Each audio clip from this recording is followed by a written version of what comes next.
نحمده ونصلي على رسوله الكريم اما بعد فاعوذ بالله من الشيطان الرجيم بسم الله الرحمن الرحيم۔ ظہور مہدی رضی اللہ تعالی عنہ کے سلسلے میں ہم نے حضرت مہدی رضی اللہ تعالی عنہ کی صحیح مسلم میں مذکور 4 بڑی جنگوں کا مختصر احوال بیان کیا۔ حضرت مہدی رضی اللہ تعالی عنہ کی ان 4 جنگوں کے بعد اسلام کے غلبہ کی اور دنیا میں نافذ ہونے کی بات واضح ہے۔ علاقوں کی فتوحات کے بعد نبی کریم صلی اللہ علیہ وسلم نے احادیث مبارکہ میں ارشاد فرمائی، یہ حضرت مہدی رضی اللہ تعالی عنہ کی فتوحات سے حاصل ہونے والا غلبہ یہ پوری دنیا پر اسلام کا غلبہ ہے، لیکن یہ کلی غلبہ نہیں۔ اس میں اسلام غالب بھی ہے، اسلام نافذ بھی ہے، اور کفر کا خاتمہ نہیں۔ اس غلبے کا معنی کفر کا خاتمہ نہیں۔ کفر اگر باقی ہے تو وہ ان تمام شرائط کے ساتھ باقی ہے۔ کفر اسلام کے تحت ہے، مغلوب ہے، اسلام غالب ہے۔ جو احادیث مبارکہ میں اسلام کے کلی غلبہ اور کفر کے خاتمے کی بات آتی ہے وہ حضرت عیسیٰ علیہ السلام کے نزول کے بعد حاصل ہونے والا غلبہ ہے۔ حضرت مہدی رضی اللہ عنہ کے دور میں حاصل ہونے والا غلبہ جو ہے وہ کفر کے خاتمے والا غلبہ نہیں، اسلام کی صرف اور صرف اسلام کے باقی رہ جانے والا غلبہ نہیں، وہ اسلام نافذ ہے، اسلام اس میں غالب ہے، اور اس میں کفر کا قیام بھی ہے۔ کفر اپنی شرائط کے ساتھ اسلام کے متحد ہے اور مغلوب ہے۔ حضرت مہدی رضی اللہ تعالیٰ عنہ کے دور کی جو خصوصیات ہیں وہ ذہن میں رہیں۔ ایک حضرت مہدی رضی اللہ عنہ کی اپنی خصوصیت ہے جو اس سے پہلے عرض کی کہ ان کی زندگی میں نبی کریم صلی اللہ علیہ وسلم نے ارشاد فرمایا کہ ظہور مہدی کے وقت ان کی عمر 40 سال کے قریب ہوگی، 40 سال۔ اور ابن ماجہ کی حدیث شریف کے مطابق نبی کریم صلی اللہ علیہ وسلم نے ارشاد فرمایا کہ یہ 7 سال یا 9 سال دنیا میں زندہ رہیں گے ظہور کے بعد۔ اس میں 2.5 سال وہ ہیں حضرت مہدی رضی اللہ تعالیٰ عنہ کی زندگی کے آخری 2.5 سال جو حضرت عیسیٰ علیہ السلام کی معیت میں گزاریں گے، اور ان کے نزول کے بعد یہ حکمرانی اور یہ قیادت ان کے سپرد کر دیں گے اور ان کے ماتحت ہو جائیں گے۔ اس اعتبار سے اگر 7 سال والے قول کو لیا جائے تو 2.5 سال حضرت عیسیٰ علیہ السلام کی معیت والے، ان کی قیادت والے بھی نکال دیے جائیں تو 4.5 سال میں پوری دنیا کو فتح کر کے اسلام کو غالب کرنا، یہ حضرت مہدی رضی اللہ تعالی عنہ کا ایک بڑا کارنامہ ہے جو اللہ کی مدد اور اللہ کے فضل و تعاون کے بغیر ممکن نہیں۔ یہ بتاتا ہے کہ یہ المہدی ہونا اللہ کی طرف سے خاص ہدایت لے کر آنے والے کی یہ شان ہے کہ وہ 4 سال کے قلیل عرصے میں پوری دنیا پر فاتح ہو سکتا ہے، اور اگر 9 سال والی روایت کو لے لیا جائے تو پھر 2 سال بڑھا دیں گے، 6 سال میں پوری دنیا کو فتح کرنا۔ ایک ذاتی خصوصیت حضرت مہدی رضی اللہ عنہ کی یہ ہے حضرت عیسیٰ علیہ السلام کی ان کی زندگی میں نازل ہوں گے، وہ کہاں نازل ہوں گے ان کے حالات میں بیان کرتے ہیں۔ نازل ہونے کے بعد ان کی اقتداء میں نماز ادا کریں۔ حضرت مہدی رضی اللہ تعالیٰ عنہ کی خلافت کی خصوصیات میں 3 اہم خصوصیات بڑھی۔ نمبر 1، رسول اقدس صلی اللہ علیہ وسلم نے ارشاد فرمایا کہ یلقی الاسلام بجرانہ فی الارض، کہ اسلام اپنی پوری طاقت کے ساتھ، پورے غلبے کے ساتھ زمین پر متمکن ہوگا اور غالب ہوگا۔ نمبر 2، حضرت مہدی رضی اللہ تعالی عنہ دنیا بھر سے غربت، مہنگائی، بے روزگاری کے خاتمے کا اعلان کریں گے۔ ایسا دنیا میں اس سے پہلے شاید کبھی پیش آیا۔ حکمران یہ اعلان کرے اپنی حکومت کے نافذ کرنے کے بعد، یہ خلافت الہیہ کا ثمرہ ہے کہ وہ اعلان کر رہے ہیں کہ میں اعلان کرتا ہوں کہ آج کے بعد دنیا میں غربت نہیں ہوگی، دنیا سے غربت کا خاتمہ ہے، دنیا سے مہنگائی کا خاتمہ ہے، دنیا سے بے روزگاری کا خاتمہ ہے۔ کوئی حکمران یہ دعویٰ نہیں کر سکتا اور دعوے کے بعد عمل ہوتا ہوا دکھائے۔ رسول اقدس صلی اللہ علیہ وسلم نے ارشاد فرمایا کہ اگر کوئی شخص ان کے پاس جائے گا کہ میرا یہ مسئلہ ہے، یا ان سے مال طلب کرے گا، تو وہ کہیں گے کہ یحملہ مستطاع، کہ یہ اللہ کے دیے ہوئے خزانے ہیں، یہ کھلے ہوئے ہیں، جتنی تجھ میں ہمت ہے اٹھانے کی اتنا اٹھا لے۔ اور ایک روایت میں فیحصی لہ، لپیں بھر کر دونوں ہاتھوں کے ساتھ کھلے دل کے ساتھ اس کو عطا کرے گا۔ اور تیسرا بڑا کارنامہ یہ ہے کہ مال کی خوشحالی، مہنگائی کا خاتمہ، غربت کا خاتمہ، یہ بڑا کارنامہ ہے۔ دنیا کو کنٹرول کرنا اور شر و فساد کا خاتمہ کرنا، اور یہ اعلان کرنا کہ آج کے بعد ظلم ختم ہو گیا ہے، اب ہر جگہ عدل اور انصاف ہوگا۔ یہ حضرت مہدی رضی اللہ تعالیٰ عنہ کا بڑا کارنامہ ہے۔ رسول اقدس صلی اللہ علیہ وسلم نے ارشاد فرمایا یملئ الارض قسطا وعدلا کما ملئت ظلما وجورا، کہ زمین بے انصافی اور ظلم سے بھری ہوئی ہوگی، حضرت مہدی رضی اللہ عنہ اس کو عدل و انصاف سے آ کر بھر دیں گے اور دنیا سے ظلم اور بے انصافی کے خاتمے کا اعلان کر دیں گے۔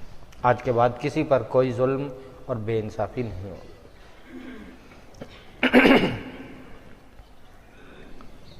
حضرت مہدی رضی اللہ تعالی عنہ، سنن ابن ماجہ کی حدیث شریف کے مطابق 7 سال یا 9 سال دنیا میں زندہ رہنے کے بعد ان کی زندگی میں عیسیٰ علیہ السلام کا نزول ہوگا، ان کی زندگی میں جو ہے وہ دجال کا خروج ہوگا۔ ان بڑے کارناموں میں ایک سب سے بڑا کارنامہ جس کو علماء الفتن سب سے بڑا کارنامہ سمجھتے ہیں، وہ یہ ہے کہ حضرت مہدی رضی اللہ تعالی عنہ کی زندگی میں جب وہ حکمران ہیں، 4 سال، 5 سال، 6 سال، پوری دنیا میں اسلام غالب و نافذ ہے، خوشحالی ہے، تو رسول اقدس صلی اللہ علیہ وسلم نے ارشاد فرمایا کہ حضرت مہدی کی وہ چوتھی جنگ جو قسطنطنیہ سے ہوگی، بغیر اسلحہ کے جو جنگ ہوگی، اس جنگ کی فتح کے فوراً بعد دنیا میں دجال کا خروج ہو جائے گا۔ جس تیزی کے ساتھ اسلام غالب آیا تھا اور فتوحات آئی تھیں، اس تیزی کے ساتھ مسلمان سمٹ جائیں گے اور دنیا میں دجال ظاہر ہو کر وہ اپنا فتنہ پھیلانا شروع کر دے گا۔ مسلمانوں کو یہ حکم ہوگا کہ دجال کا مقابلہ کرنے کی بجائے اپنے ایمان، اپنے خاندان کو بچا کر محفوظ پناہ گاہ تلاش کرو۔ کیوں کہ اس دجال کا سامنا اور اس کا مقابلہ کرنے کی طاقت، ہمت، مجال اللہ نے ہر کسی کو نہیں دی۔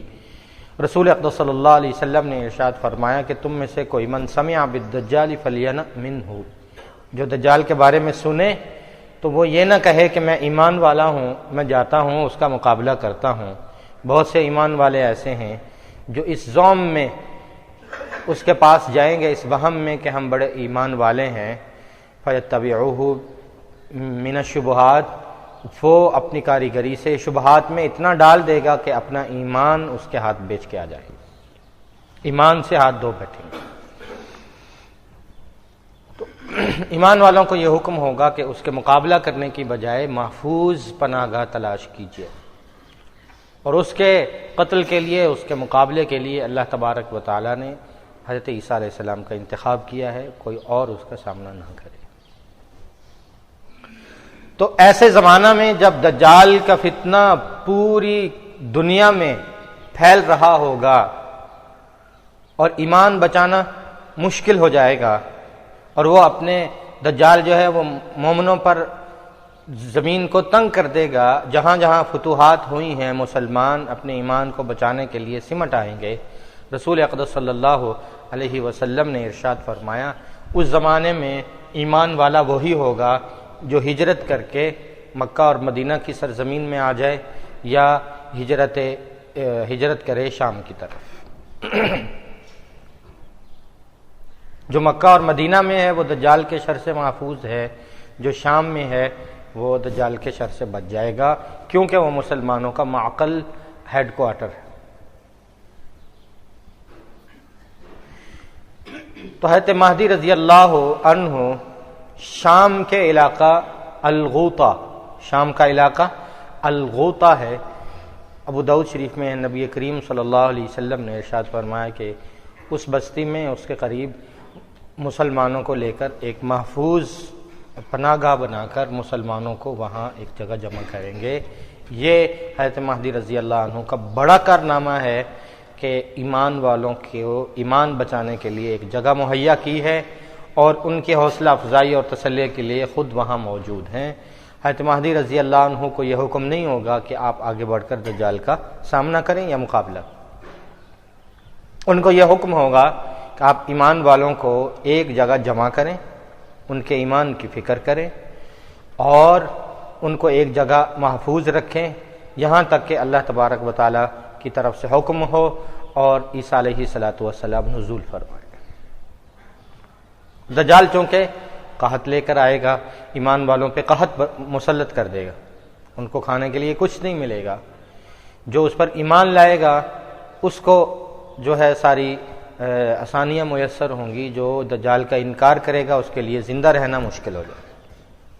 قحط کے اس دور میں سیدنا حضرت یوسف علیہ السلام کی طرح حضرت مہدی رضی اللہ عنہ اس قحط کی تیاری پہلے سے کر لیں گے کہ ایسا زمانہ آنے والا ہے، دجال کے آنے سے پہلے غذا کی حفاظت کا انتظام، تاکہ وہ عرصہ جو دجال دنیا میں رہے گا وہ ایمان والے جو ہجرت کر کے ان کے پاس آئیں گے شام کی سرزمین میں، ان تمام مسلمانوں کی خبرگیری کریں گے اور ان کے لیے غذا کا انتظام کریں گے۔ جس طرح کہ قحط کے زمانے میں حضرت یوسف علیہ السلام نے پہلے سے تیاری کر کے انتظام کر کے قحط کے زمانے میں اپنے رعایا کی خبرگیری کی۔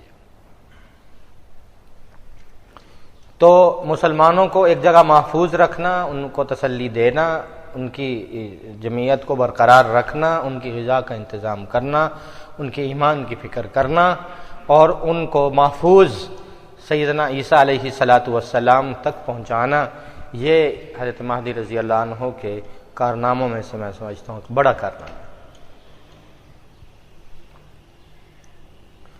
رسول اقدس صلی اللہ علیہ وسلم نے ارشاد فرمایا، عیسیٰ علیہ السلام ان کی اقتداء میں نماز ادا کریں گے تو یہ ان کے نائب ہو جائیں گے، باقی تمام نمازیں حضرت عیسیٰ علیہ السلام جو ہے وہ اس کی امامت فرمائیں گے، یہ ان کے نائب ہو جائیں گے۔ 2.5 سال کے جو ہے رفاقت کے بعد حضرت مہدی رضی اللہ تعالیٰ عنہ کا انتقال ہو جائے گا۔ ابو داؤد شریف کی حدیث، نبی کریم صلی اللہ علیہ وسلم نے فرمایا، یصلی علیہ المسلمون، مسلمان نماز جنازہ پڑھیں گے، حضرت عیسیٰ علیہ السلام ان کا جنازہ پڑھیں گے، وَيَدْفَنُونَهُ بِبَيْتِ الْمَقْدَسِ، اور بیت المقدس کے قریب ان کو دفن کر دیا جائے۔ یہ ہیں اسلام کی عظیم شخصیت المہدی من اللہ امام ابو عبداللہ محمد بن عبداللہ المہدی الہاشمی المدنی رضی اللہ تعالی عنہ کے مختصر حالات۔ کچھ ساتھی بعد میں آئے تھے اور وہ ظہور مہدی سے قبل کی جو علامات ہیں وہ پوچھ رہے تھے، ان کو جو ہے عرض کرنے کے لیے میں مختصر ان کو دوبارہ دہرا دیتا ہوں۔ حضرت مہدی رضی اللہ عنہ کب دنیا میں آئیں گے، دوسرے ساتھیوں سے عرض کیا جو بعد میں آئے ہیں ان کے ارشاد فرمانے پر میں اس کو دوبارہ مختصر عرض کر دیتا ہوں کہ رسول اقدس صلی اللہ علیہ وسلم نے فرمایا کہ ظہور مہدی اس زمانے میں ہوگا جب فقر و فاقہ، مہنگائی، بے روزگاری، غربت عام ہو جائے گی۔ تحل الغربہ، ترمذی شریف کی روایت کے مطابق یہ نشانی پوری ہو رہی ہے، اور مہنگائی، بے روزگاری اور غربت یہ پسماندہ ملکوں ہی نہیں بلکہ بڑے بڑے امیر اور خوشحال ملکوں کا بڑا مسئلہ بن چکا ہے۔ بے روزگاری، مہنگائی۔ دوسری علامت نبی کریم صلی اللہ علیہ وسلم نے ارشاد فرمائی کہ دریائے فرات جو ہے وہ خشک ہو جائے گا۔ عراق میں بہنے والا دنیا کے دریاؤں میں سے ایک بڑا قدیم دریا جو ترکی سے نکلتا ہے اور عراق کو سیراب کرتا ہے، دریائے فرات۔ اس کے خوش ہونا اللہ کی قدرت میں، اللہ جب چاہیں اس کو خشک کر دیں۔ اس کی ایک امکانی صورت جو آج کے زمانے میں سمجھ آتی ہے وہ یہ ہے کہ جس طرح پاکستان اور انڈیا کا جھگڑا ہے پانی کے مسئلے پر، اسی طرح ترکی اور عراق کا ہے۔ ترکی کہتا ہے کہ ہمارا پانی ہم جب چاہیں روکیں، جب چاہیں چھوڑیں۔ اور دریائے فرات کے کنارے ترکی میں کمال اتا ترک ڈیم کے نام سے دنیا کا سب سے بڑا ڈیم بن چکا ہے۔ 816 مربع کلومیٹر اس کا وایا ہے، اور اس ڈیم کو پانی سے بھرنے کے لیے پورے دریائے فرات کو اس ڈیم میں ڈالنا ہوگا۔ آج اگر مذاکرات ناکام ہوتے ہیں تو کمال اتا ترک ڈیم کو بھرنے کے لیے دریائے فرات کو اگر اس ڈیم میں ڈالا جاتا ہے تو چند گھنٹوں کے اندر دریائے فرات خشک ہو جائے جو عراق میں بہتا ہے۔ یہ ایک اس کی امکانی صورت ہے، پکچر واضح ہے۔ ممکن ہے ایسا ہو، ممکن ہے اللہ کی جناب سے کوئی اور ایسی صورت ہو کہ دریائے فرات جو ہے وہ خشک ہو جائے۔ اس کے بعد کا جو حضرت مہدی رضی اللہ عنہ کی آن ظہور سے قبل کی علامات ہیں کہ وہ کب آئیں گے، وہ ترتیب زمانی کے ساتھ رسول اقدس صلی اللہ علیہ وسلم نے ارشاد فرمائے۔ ظہور مہدی محرم سے ہے، اور اس سے پہلے ذی الحج، ذی القعدہ اور شوال، رمضان اور شعبان سے وہ مین بنیادی بڑی علامات جو یہ بتائیں گی کہ ظہور مہدی بالکل قریب ہے، وہ شعبان سے شروع ہو جائیں گی۔ شعبان میں مسلمانوں کی اور کافروں کی ایک عظیم جنگ ہے جس کو طبرانی شریف کی روایت میں المعمہہ کی جنگ کہا گیا، بڑی جنگ، ہرمجدون کی جنگ کہتے ہیں اس کو آرمگڈون کہتے ہیں۔ اور یہ جنگ فلسطین کی ایک وادی مجیدو مستی میں لڑی جائے گی، اور وہاں کے پہاڑی سلسلہ ہر ہے اس کے قریب، لہذا ہر مجدون کے معنی ہے کہ مجیدو بستی کے پہاڑی سلسلہ کے قریب لڑی جانے والی کفر اور اسلام کے مابین بڑی جنگ۔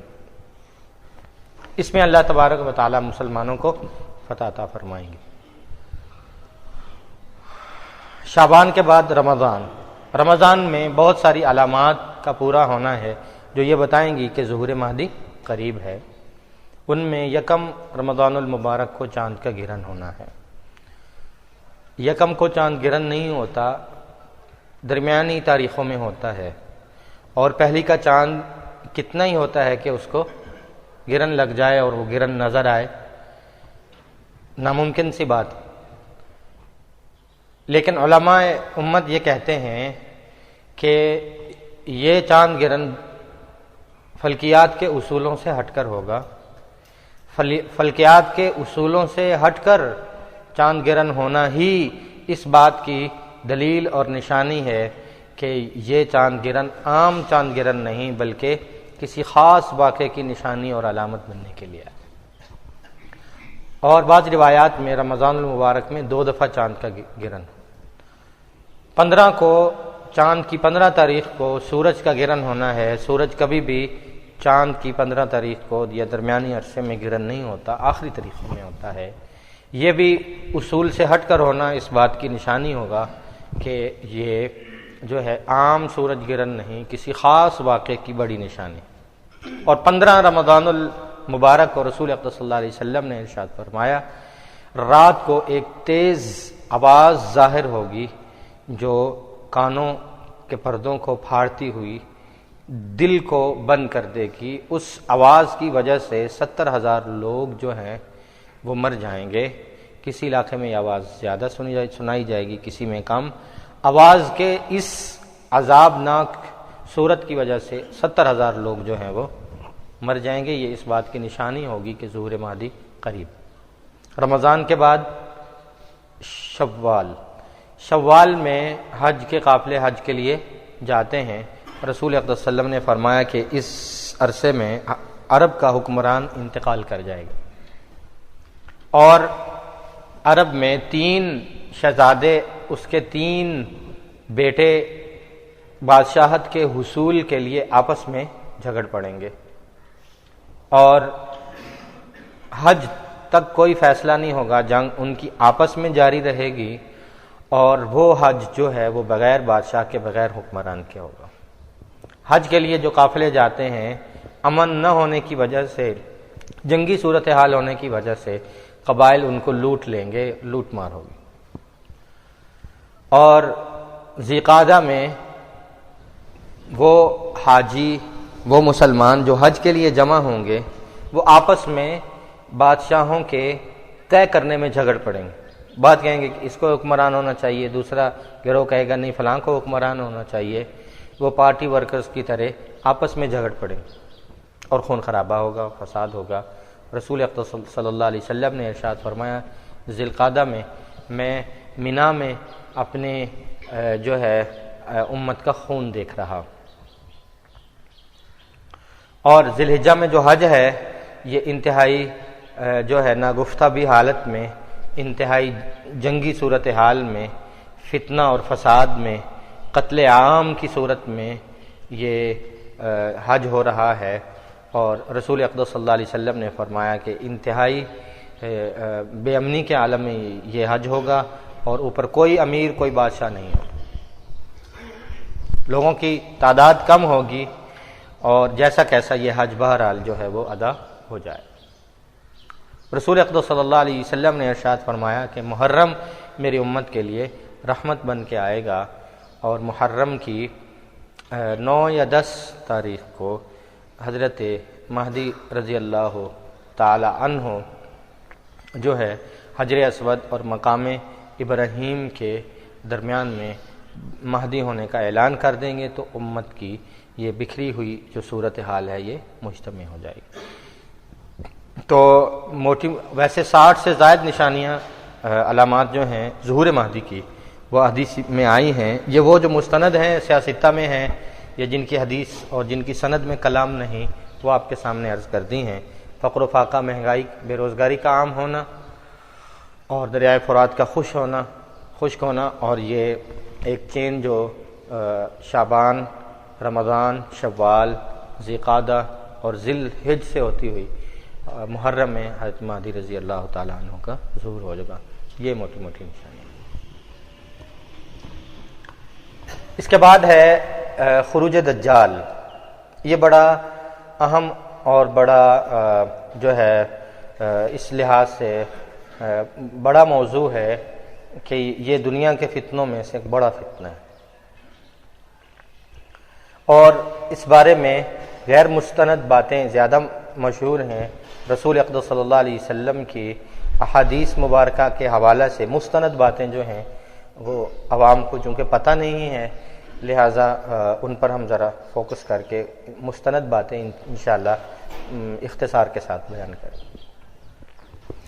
دجال ایک اس کا صفاتی نام ہے، اس کا اپنا ہی نام، اس کا حقیقی نام ہی دجال ہے۔ یہ نکلا ہے لفظ دجل سے، دال جیم اور لام، جس کا معنی ہے دھوکہ، فریب، فراڈ، جھوٹ کو سچ کر کے پیش کرنا، سچ کو جھوٹ کر کے پیش کرنا۔ دجال دنیا میں کب آیا، اس کا فتنہ کیا ہے، یہ اس وقت کہاں ہے، کب دنیا میں آئے گا، اس کا فتنہ کیسے ہے، یہ کیسے قتل ہوگا۔ دجال کے آنے سے پہلے دجالیت دنیا میں آ چکی ہے، وہ دجالیت کس کس شکل میں ہمیں نظر آ رہی ہے اور ہم اس فتنے سے بچ کیسے سکتے ہیں، یہ دجال کے موضوع پر بڑے سوال۔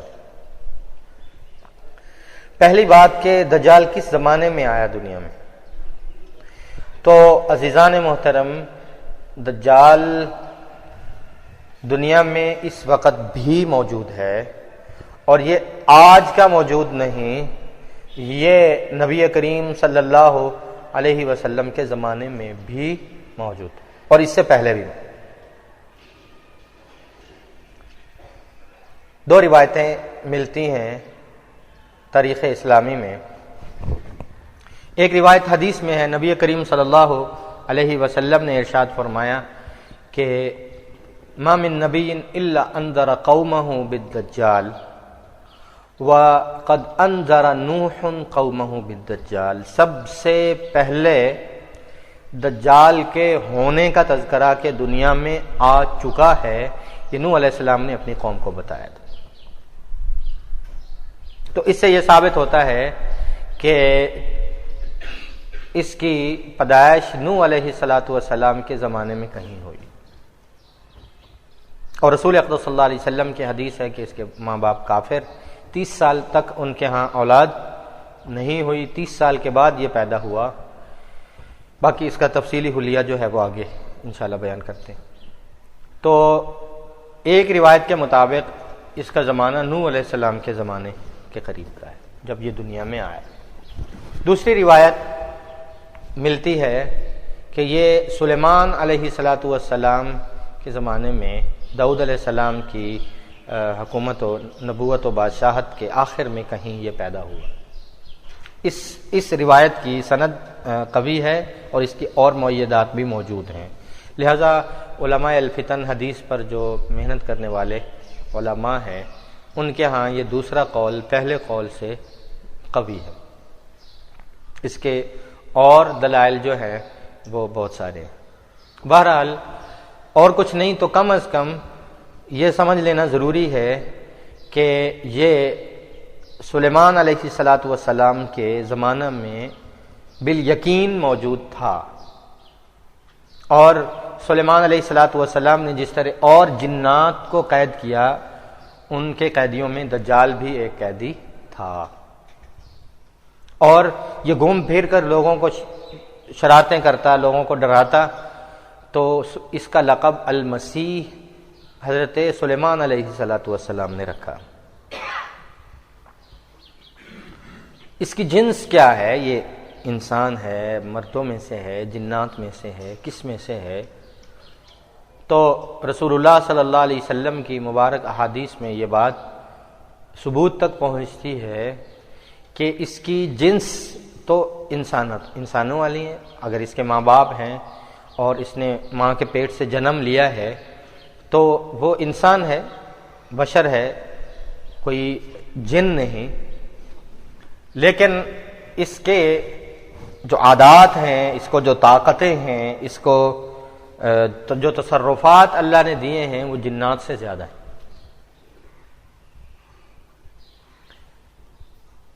اگلی بات کہ دجال کا حلیہ کیا ہے، رسول اقدس صلی اللہ علیہ وسلم کی احادیث میں تفصیلی حلیہ اس کا آیا ہے، وہ کسی حکمت کے تحت ہم اس کو تھوڑا آگے بیان کریں گے، اس پر تھوڑا گفتگو کرنا ہے۔ اس کے حلیے کو چھوڑ کر ہم اس کے لقب پر بات کرتے ہیں۔ اس کا لقب بھی مسیح ہے، اور یہاں بڑی عجیب بات ہو جاتی ہے کہ دجال کا لقب بھی مسیح ہے اور عیسیٰ علیہ السلام کا لقب بھی مسیح ہے۔ یہ دراصل اللہ تبارک و تعالیٰ کی حکمت کاملہ ہے کہ اللہ تبارک و تعالیٰ نے دونوں کا لقب مسیح رکھا ہے، لیکن دونوں کی شخصیات الگ ہیں، دونوں کا پروگرام الگ ہے، دونوں کے نام کے اس لقب کے معنی جو ہیں وہ الگ الگ ہیں، لیکن اس سے دنیا کی سب سے بڑی ہوشیار قوم دھوکہ کھا گئی۔ دونوں کا لقب، عیسیٰ علیہ السلام کا بھی مسیح، دجال کا بھی مسیح، دونوں شخصیات الگ ہیں۔ مسیح کے معنی مسا سے، مسا ہم سر کا مسا کرتے ہیں، مسا کے معنی ہاتھ پھیرنا۔ سیدنا عیسیٰ علیہ السلام کو مسیح اس لیے کہتے ہیں کہ ان کے پاس کوئی بیمار آتا، وہ اس کے بدن پہ ہاتھ پھیرتے تو بیماری ختم، اللہ اس کو صحت دے دیتے۔ وَأُبْرِئُ الْأَكْمَحَ وَالْأَبْرَصَ، ان کے پاس یہ کوڑ کے مرض والے آتے، مادرزاد نابینا آتے، آنکھ پہ ہاتھ پھیرتے تو وہ اس کی بینائی لوٹ آتی۔ اور یہاں تک کہ وَأُحْيِي الْمَوْتَى بِإِذْنِ اللَّهِ، ایک مردہ آدمی کے بدن پر ہاتھ پھیرتے اور اس کو کہتے اللہ کے حکم سے کھڑے ہو جاؤ، تو وہ زندہ ہو کے کھڑا ہو جاتا۔ تو ان کے ان معجزات کی وجہ سے ان کا لقب مسیح، سیدنا مسیح علیہ السلام، یعنی عیسیٰ مسیح، عیسیٰ المسیح۔ دجال کا لقب بھی المسیح ہے، لیکن وہ مسیح سے نہیں ہے، اس کا معنی جو میم مادے کی نہیں ہے، اس میں ہے سین، یا اور ہا۔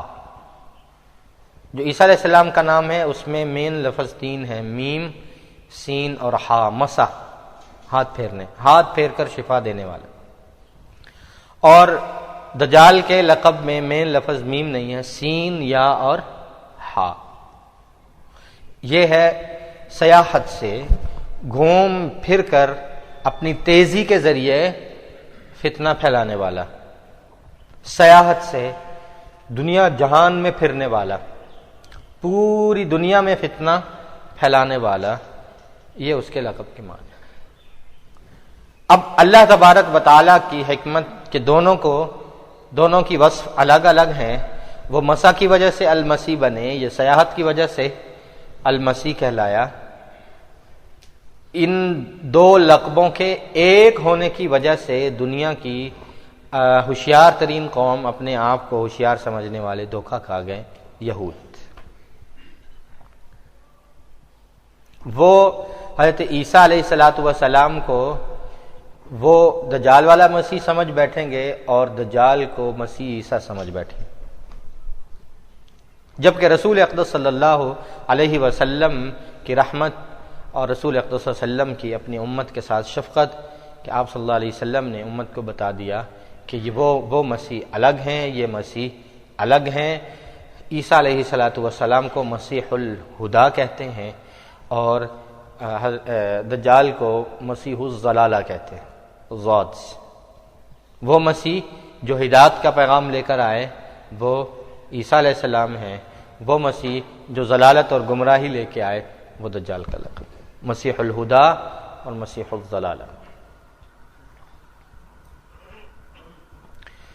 دجال دنیا میں کب آئے گا؟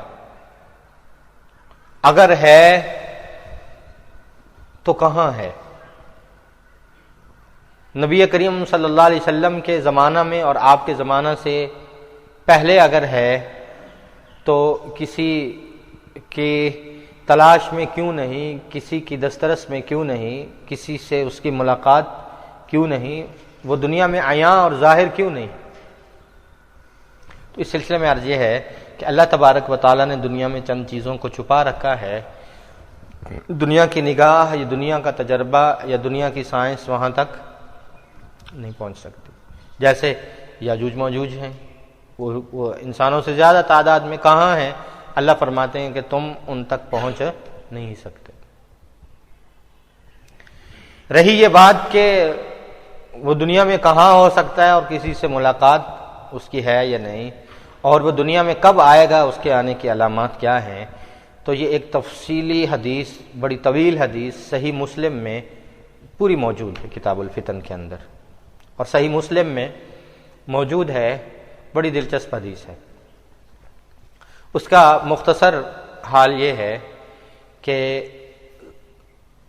ایک شخص یمن کے رہنے والے تھے، نصرانی تھے، عیسائی، یمن کے رہنے والے، قبیلہ جذام سے تعلق رکھتے تھے۔ سمندری سفر کیا، جس طرح لوگ تجارت کے لیے سفر کرتے تھے، تو سمندر میں طوفان آیا اور رستہ بھٹک گئے۔ خود ان کا یہ حدیث انہی سے مروی ہے، کہتے ہیں کہ لعب بنا البحر شہرا، پورا ایک مہینہ ہم پتہ نہیں کہاں کہاں پھرتے رہے، ہمیں کوئی پتہ نہیں۔ اس کے بعد جا کر ہم ایک جزیرے پہ اترے، وہ دنیا کی کون سی جگہ ہے ہمیں کوئی پتہ نہیں۔ ہم وہاں جا کے اترے تو قریب دیکھا کہ جنگل ہے، بیابان ہے، اور یہاں کوئی انسان آباد نہیں۔ ایک طرف چند درخت نظر آئے تو ہم اس کی طرف ہو لیے کہ شاید یہاں کوئی انسان مل جائے جن سے ہم رستہ پوچھ سکیں اور واپس جا سکیں اپنے وطن۔ اس شخص کا نام ہے ابو تمیم داری، نصرانی، یمن کے رہنے والے۔ وہ کہتے ہیں کہ ہمیں ایک جانور ملا، بڑے بڑے بال اس کے، وہ ہمیں دیکھ کے رک گیا، تو ہم سے انسانوں کی طرح گفتگو کرنے لگا کہ تم کون ہو، کہاں سے آئے ہو۔ ہم بڑے پہلے ڈر گئے کہ یہ کوئی جن ہے، جانور ہے، اور انسانوں جیسی باتیں کرتا ہے، زبان بولتا ہے۔ ہم ڈر گئے اس سے۔ اس نے کہا کہ ڈرو نہیں، یہاں قریب ایک الدیر، ایک مکان ہے، ایک ڈیرا سا ہے، تم وہاں جاؤ، وہاں ایک شخص موجود ہے، وہ تمہیں راستہ بھی بتائے گا، اور تم اس سے ملاقات کر لو، وہ دنیا کے کسی انسان سے ملاقات کرنے کا شوق رکھتا ہے۔ تو یہ شخص کہتے ہیں کہ ہم گئے، اس کو دیکھا تو وہ ایک بہت ہٹا کھٹا انسان، زنجیروں میں جکڑا ہوا، اور عجیب و غریب اس کا حلیہ، تو ہم ڈر گئے۔ اس سے گفتگو شروع کی تو وہ ہماری زبان پہچان رہا تھا۔ اس نے ہم سے ساری گفتگو کی۔ وہ گفتگو، اس کا خلاصہ میں عرض کر دیتا ہوں۔ اس سے پہلے یہ سمجھنا ضروری ہے کہ وہ شخص جو گفتگو کر رہا تھا اور زنجیروں میں جکڑا ہوا تھا، وہ دجال تھا، اور جو بات کر رہے تھے شخص، یہ نصرانی، ان کا نام ابو تمیم داری۔ یہ اس دجال کی ملاقات کے نتیجے میں یہاں سے واپس اپنے وطن نہیں گئے۔ دجال کی اس ملاقات کے بعد جب بات سمجھ آ گئی تو فوراً مدینہ گئے اور رسول اقدس صلی اللہ علیہ وسلم کو سارا واقعہ بتایا، مسلمان ہو گئے، مقام صحابیت پہ فائز ہوئے، حضرت ابو تمیم داری رضی اللہ تعالی عنہ۔ اب وہ جو گفتگو ہوئی ہے وہ آپ کے سامنے عرض کرتے ہیں کہ دجال نے پوچھا کہ مجھے چند خبریں بتاؤ جو میں پوچھنا چاہتا ہوں، اس کے بعد میں تمہیں اپنے بارے میں بتاؤں۔ تو دجال نے 3 سوال کیے۔ وہ 3 سوال دراصل دجال کے دنیا میں آنے کی 3 علامات ہیں کہ وہ دنیا میں کب آئے۔ ایک علامت پہلے عرض کی کہ حضرت مہدی رضی اللہ عنہ کے ہاتھوں قسطنطنیہ کا فتح ہونا، یہ دجال کے قریب کی اس زمانے میں فوراً دجال ظاہر ہو جائے گا۔ دجال نے ان سے سوال کیا کہ بتاؤ دنیا کے حالات کیسے ہیں۔ کہا بالکل ٹھیک ہے۔ کہا کہ یہ بتاؤ کہ یہاں نخل بیسان کیسا ہے، نخل بیسان کیسا ہے۔ یہ فلسطین کے قریب دنیا کا ایک مشہور و معروف کھجوروں کے باغ کا نام تھا، سارے جانتی تھی دنیا بھر میں سب سے بہترین کھجوریں نخل بیسان کی فلسطین سے جائے، بڑا آباد اور گنجان درخت کھجوروں کا باغ۔ انہوں نے کہا کہ بالکل آباد ہے۔ دجال نے جواب میں کہا کہ عنقریب وہ باغ جو ہیں کھجوریں دینا بند کر دے گا۔ اچھا، پھر اس نے پوچھا کہ یہ بتاؤ کہ عین زغر ہے دنیا میں؟ انہوں نے کہا کہ عین زغر ہے۔ عین زغر ڈیڈ سی بحر مردار کے قریب جہاں قوم لوط آباد تھی، وہاں ایک بہت بڑا چشمہ تھا، اور اتنا بڑا چشمہ تھا کہ اتنا پانی نکلتا تھا کہ لوگ اپنے کھیتوں کو پانی دیا کرتے تھے، یزرعون الماء۔ اور زغر وہاں قریب حضرت لوط علیہ السلام کی ایک بیٹی کی قبر ہے، جس کی وجہ سے اس چشمے کا نام عین زغر پڑ گیا۔ تو اس نے جواب میں کہا کہ عنقریب اس کا پانی جو ہے زغر چشمے کا، یہ پانی بند ہو جائے گا، لوگ اسے کھیتی باڑی نہیں کر سکیں گے اور یہ چشمہ خشک ہو جائے گا۔ پھر اس نے تیسرا سوال کیا کہ بتاؤ کہ بحیرہ طبریہ جو ہے یہ کیسے ہے، اس میں پانی ہے؟ کہاں بہت پانی ہے، کثیرۃ الماء۔ اس نے کہا کہ یوشک ان ماؤہ قد ذہب، کہ عنقریب اس کا پانی ختم ہو جائے گا۔ جب یہ تینوں کام ہو گئے تب میں دنیا میں آؤں گا، انی مخبرکم عنی، میں تمہیں اپنے بارے میں بتاتا ہوں، انا المسیح الدجال، میں مسیح دجال۔ اور دنیا میں جب نخل بیسان کھجوروں کا باغ ختم ہو جائے، جب عین زغر خشک ہو جائے، اور جب بحیرہ طبریہ کا پانی جو ہے خشک ہو جائے، تب میں دنیا میں ظاہر ہوں گا۔ اس وقت نخل بیسان فلسطین کے انڈر نہیں ہے۔ اسرائیل نے جب 1948 میں قبضہ کیا تو اس میں بیسان ضلع بھی، اس پر بھی قبضہ کیا۔ یہ اسرائیل اور اردن کی سرحد پر واقع ہے۔ تو صوبہ بیسان ہے، بہت بڑی آبادی ہے، اس میں یہ کھجوروں کا باغ بھی اسرائیل کے قبضے میں چلا گیا، اور اس کے بعد سے آہستہ آہستہ یہ باغ اجڑنا جو ہے وہ شروع ہو گیا۔ یہاں ایک تصویر پڑی ہوئی ہے فتنہ دجال میں، سرخ کتاب میں۔ تو کچھ ساتھی جو ہے اردن سے، بس ایک دے دو، اردن کی سرحد سے جو ہے وہ 2011 میں اس علاقے میں گئے تو اس کی تصویریں لے آئے۔ وہ تصویریں ہم نے ذرا محفوظ کی ہیں۔ تو نخل بیسان جو ہے اس کی تقریباً 6-8 سال پہلے تصویر تھی کہ اس کے کچھ باغ جو تھے، کچھ درخت باقی تھے، باقی سارے اجڑ چکے تھے۔ اور جو دوسرے ساتھی جو یہاں تاریخ بھی دی ہوئی ہے 7/12/2011، یہ کیمرے میں جو تاریخ آتی ہے وہ اس کے اوپر ہے، جو گئے ہیں انہوں نے یہ تازہ تصویر دی تھی کہ یہ بالکل اجڑ چکے ہیں اور اس کی جو زمین ہے وہ بالکل خالی ہو چکی ہے۔ نخل بیسان، یہ صحیح مسلم میں یہ روایت پوری تفصیل کے ساتھ موجود ہے۔ دوسری بات جو اس نے دوسرا سوال کیا تھا عین زغر کا، تو عرصہ ہو گیا، صدیاں بیت گئیں کہ عین زغر کا نام و نشانی ختم ہو گیا۔ اب دنیا والوں کو یہ بھی پتہ نہیں کہ کس جگہ زغر چشمہ تھا، اب یہ بھی تعین نہیں ہے وہ کہاں تھا، ہے نہیں ہے، اس وقت اس کا کچھ پتہ نہیں ہے۔ رہی بات بحیرہ طبریہ کی، جو تیسری علامت ہے، اس میں کچھ پانی موجود ہے۔ یہ بحیرہ طبریہ اصل میں خود سمندر نہیں ہے، ایک سمندر کا لنک ہے، وہاں سے پانی یہاں آ کے جمع ہوتا ہے، ایک بہت بڑی جھیل نما سمندر ہے۔ اس کی سیٹلائٹ سے جو ہے وہ لی گئی تصویر موجود ہے، اوپر سے پہاڑوں کے اندر ایک بہت بڑی جھیل ہے جس میں بہت زیادہ پانی جمع ہوتا ہے۔ اس میں کسی زمانہ میں اسرائیل کے قبضے سے پہلے بہت زیادہ پانی تھا، جو اس کے ساتھ کی جو چھوٹی پہاڑیاں ہیں، پہاڑیوں کے کناروں تک پانی آیا کرتا تھا۔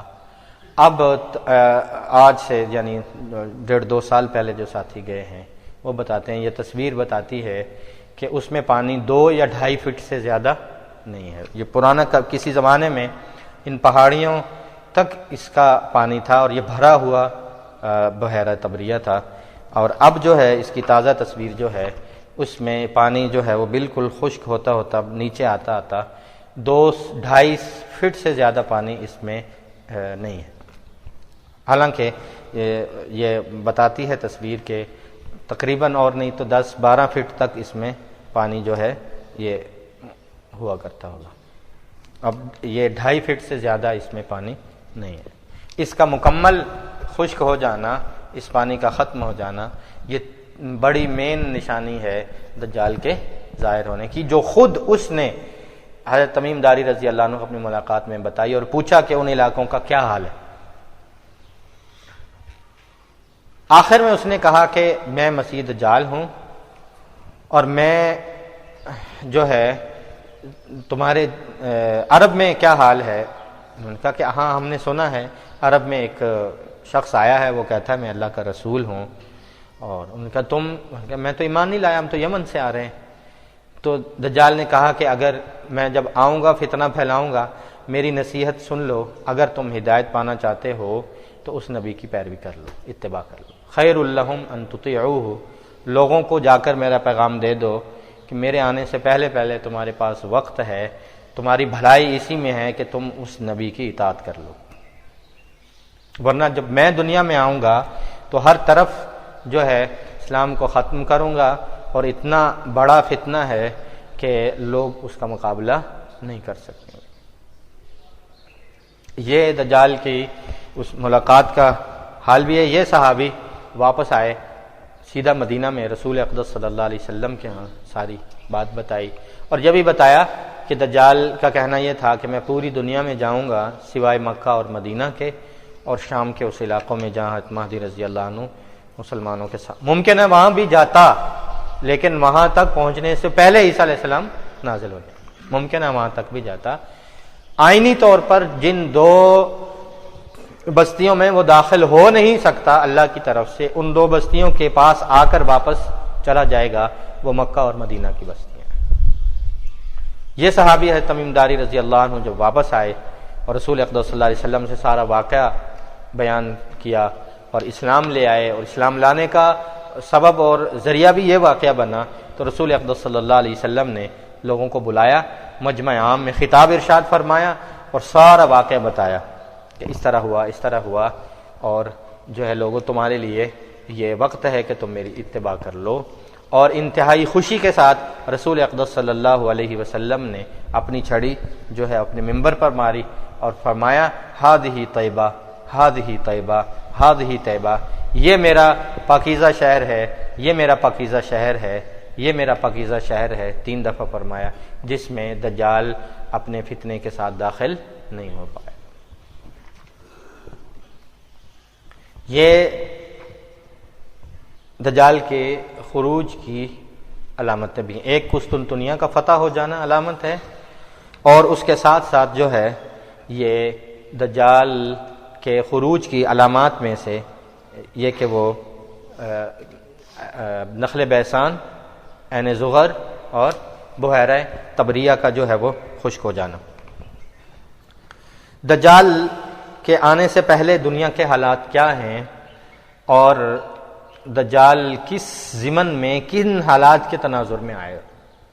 رسول اقدس صلی اللہ علیہ وسلم نے ارشاد فرمایا کہ دجال کے آنے سے پہلے 3 سال مسلمانوں پر قحط کا آغاز ہو جائے گا، یعنی 1 سال ایسا آیا کہ آسمان سے 1/3 بارش رک گئی، زمین سے 1/3 فصل رک گئی، دوسرے سال آدھی بارش آدھی فصل، اور تیسرے سال آسمان سے 1 قطرہ بارش بھی نہیں ہوگی اور زمین سے کوئی فصل نہیں ہوگی۔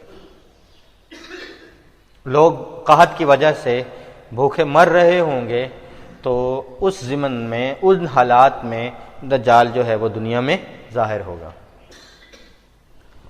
ہم دجال کے فتنے کو اتنی اہمیت کے ساتھ، اتنے ڈر کے ساتھ، اتنے خوف کے ساتھ کیوں بیان کرتے ہیں؟ کیا دجال ایسی چیز ہے کہ اس سے ڈرنا چاہیے؟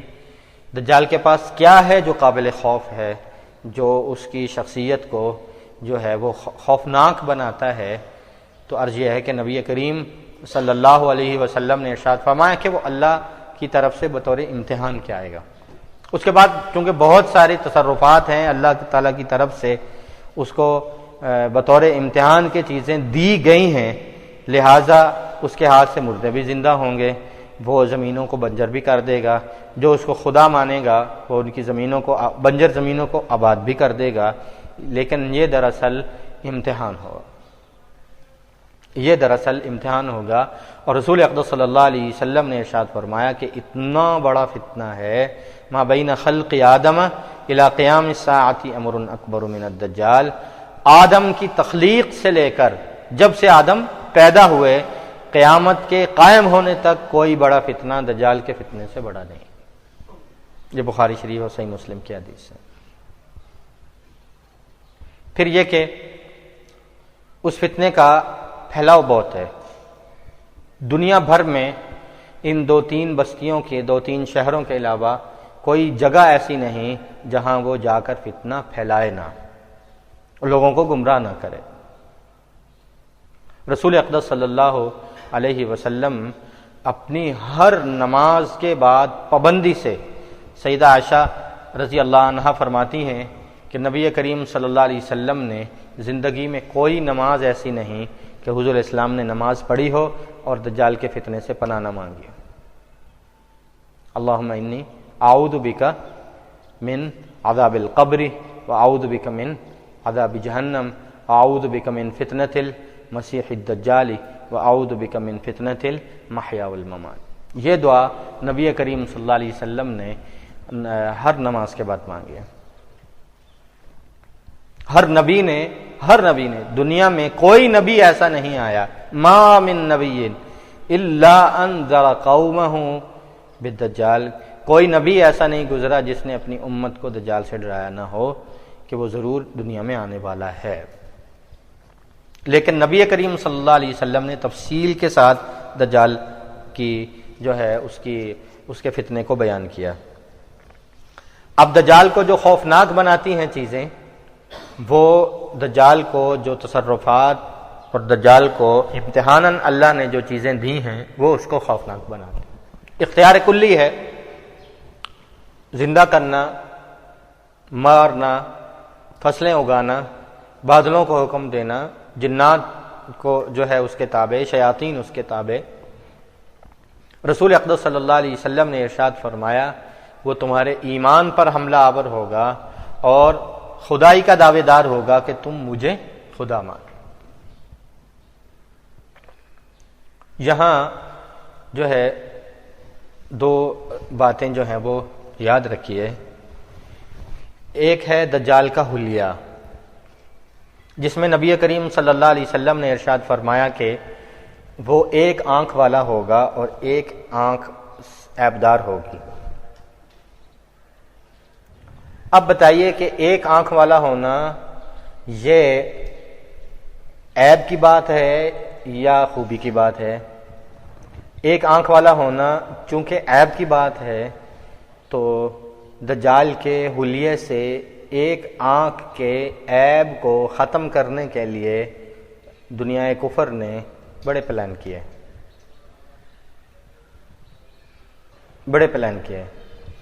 اب ایک آنکھ کو دنیا میں غیر محسوس طریقے سے اتنا پھیلایا جاتا ہے کہ وہ عیب جو ہے وہ عیب نہ رہے۔ جو بالخصوص جو مادی اشیاء ہیں، استعمال کی چیزیں ہیں، شیمپوز ہیں، ٹی شرٹیں ہیں، ٹی وی پروگرام ہیں، نیٹ پروگرام ہیں، ان میں ایک آنکھ کو آپ جتنا غور کرتے جائیں گے، تفصیل کا وقت نہیں، بہت ساری چیزیں ہم نے ایسی 100 سے زائد اکٹھی کی ہیں جن پر ایک آنکھ کے نشان اور علامات بنی ہوئی ہوں۔ اور اس عیب کو ختم کرنے کے لیے وہ ہیڈ کیپ کی شکل میں، ٹی شرٹ کی شکل میں بہت سی چیزیں تقسیم ہو رہی ہیں۔ ہمارے فیصل آباد میں بہت ساری چیزیں پڑی ہیں۔ ایک کیپ ہے، ہیڈ کیپ، وہ ایک گاڑی صبح فجر کے وقت ڈی گراؤنڈ میں تقسیم کر رہے تھے مفتی، تو وہ ہمیں معلوم ہوا اس کے اوپر پوری ایک آنکھ باقاعدہ جس طرح مشین سے بنائی ہوتی ہے، جیسے اس میں گھڑی ہوئی ہوتی ہے، اس کا کام ہو، پوری ایک آنکھ ٹوپی پر، شرٹ پر، بہت سارے پروگراموں میں ایسا ہے، اس کی تفصیل کا وقت نہیں۔ نبی کریم صلی اللہ علیہ وسلم نے ارشاد فرمایا، وہ چونکہ شیطان کی حکومت چاہتا ہے اور اپنے آپ کی خدائی کا دعوے دار ہے، تو وہ ایک نشان لے کر آئے گا جو اصل میں شیطان کے دو سینگوں کا نشان ہے۔ سینگ بنتے ہیں ایسے دو سینگ، وہ اس کا ایک نشان بنتا ہے۔ یہ شیطانیت کی طرف جو ہے وہ ہوتا ہے کہ ہم شیطان کے پیروکار ہیں، شیطان کی پوجا کرتے ہیں، شیطان کے دو سینگوں کی طرف اشارہ ہوتا ہے۔ اب دنیا میں سلام اور محبت کے اظہار کے طریقے کے لیے اس نشان کو رواج دیا جا رہا ہے۔ بڑی بڑی شخصیات، صدر، اداکار اور ہر طبقے سے گلوکار، یہ جناب اپنے جہاں ان کو موقع ملتا ہے عوام میں آئیں گے، بجائے سلام کرنے کے وہ آ کے یوں کرتے۔